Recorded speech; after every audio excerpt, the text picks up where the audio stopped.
The given RC passage talks about Margaret Atwood's Nobel Prize, Booker Prize winner book, which is The Blind Assassin. The passage begins by giving details of what about the protagonist of the author. Conscious of her approaching death, she decides to reopen old wounds, that is, revisit her past, the bad memories of her past, the sufferings, etc., etc., forcing her to confront life in all its bewilderment and pain. The name of the novel's protagonist is Iris Chase. She's a woman who, and then the third paragraph goes about discussing her family history. She's a granddaughter of an entrepreneur who is cocooned from economic hardships, and then she also gets married to a young tycoon. And the story then the author says that the reason why she's chosen rich sets and talks about scenes depicting the life of the rich, that is the novel talks about fur draped fashions, the dinner parties, etc., etc., is not because it is popular, it'll be serve as a right setting for filmmakers, but because she wanted to establish a polarity between material advantage and emotional poverty, between possibilities opened up by access to plenty and the reality of futile, empty lives. Right. So, in real sense, this is not only a political novel but also a morality tale. Then the author talks about the excellence of Atwood's novel, the way in which Atwood presents her story. That is, it is built in elasticity, and it throws the past against the present, but also it also changes pace, intense, and the author also talks about the remarkable the poignancy and the intensity with which Margaret unfolds her novel. And further on, it talks about all the positives about the novel, its structure, the manner in which the novel is unfolded in a manner of a landscape viewed from a moving vantage point. The story shifts, rearranges itself, discloses elements once hidden from view.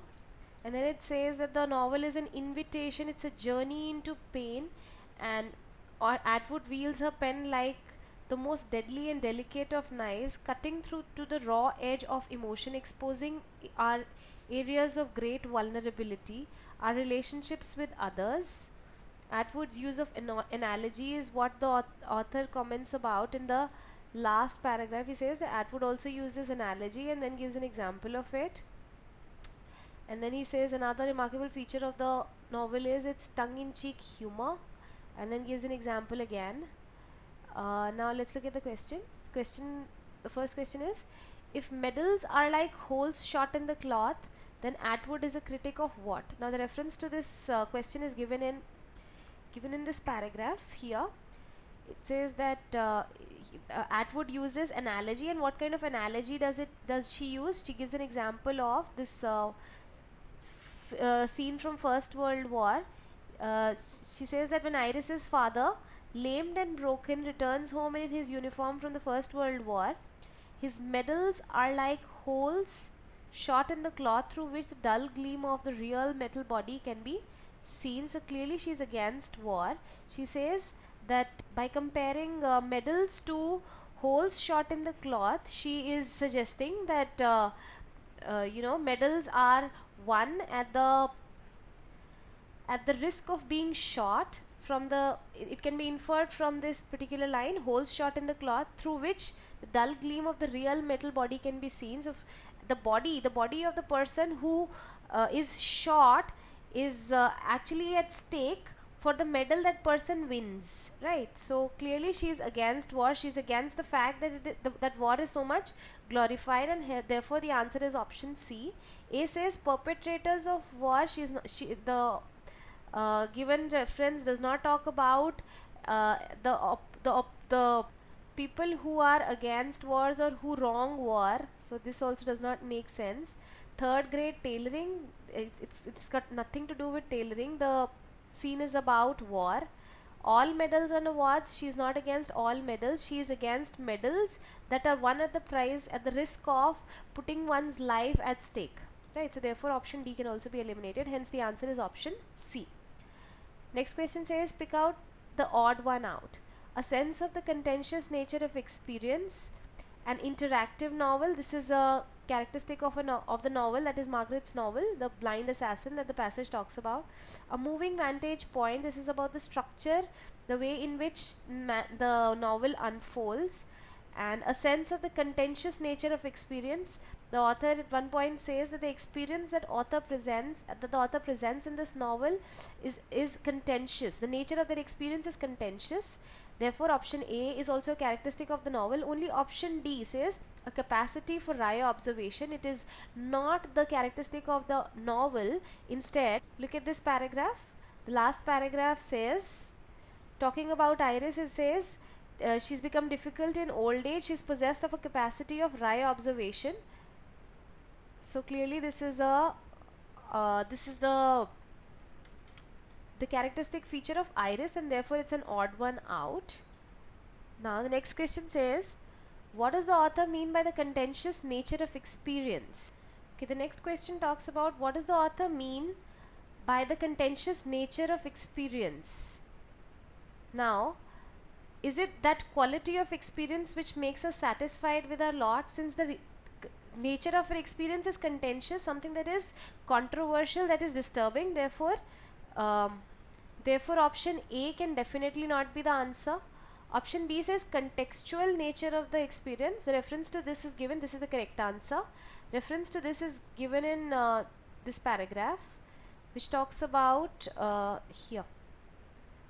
It says that that the author that Atwood begins the novel with a sense of contentious. The choice of structure allows Atwood to introduce with a sense of, from the start, a sense of contentious nature of experience.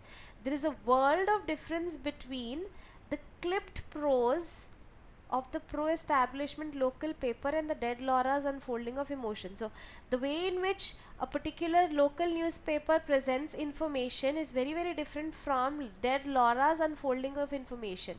So the context, because the context in both the cases is very different. For Laura, it is very close to whatever she has experienced, while the way in which local newspaper would present something would be from their viewpoint. So therefore the context is very different for both the people, and therefore the nature of experience is very contextual. Therefore the answer is option B. Option C says converging nature of experience. The experience nowhere converges. The passage states that the experience is presented from different viewpoints by different people in different ways. Therefore option C is incorrect. Option D says collaborative nature of experience. Collaborative means experience put together in would make different sense. This also the author does not refer to. Nowhere is this mentioned. So the answer to this question is option B.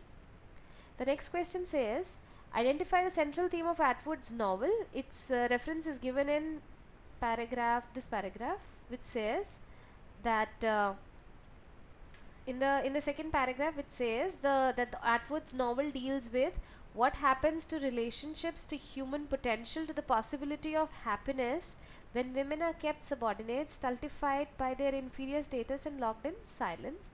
Therefore the answer to this question is option A, potential effects of female subjugation. Option B says presence of the past and the working of the present. That is not the answer, because that's about the structure. The past and the present, they both affect each other. That's not the central theme of the Atwood's novel. That's the way she writes. Communality of human experience, that's also not mentioned in the passage. Therefore the answer is option A.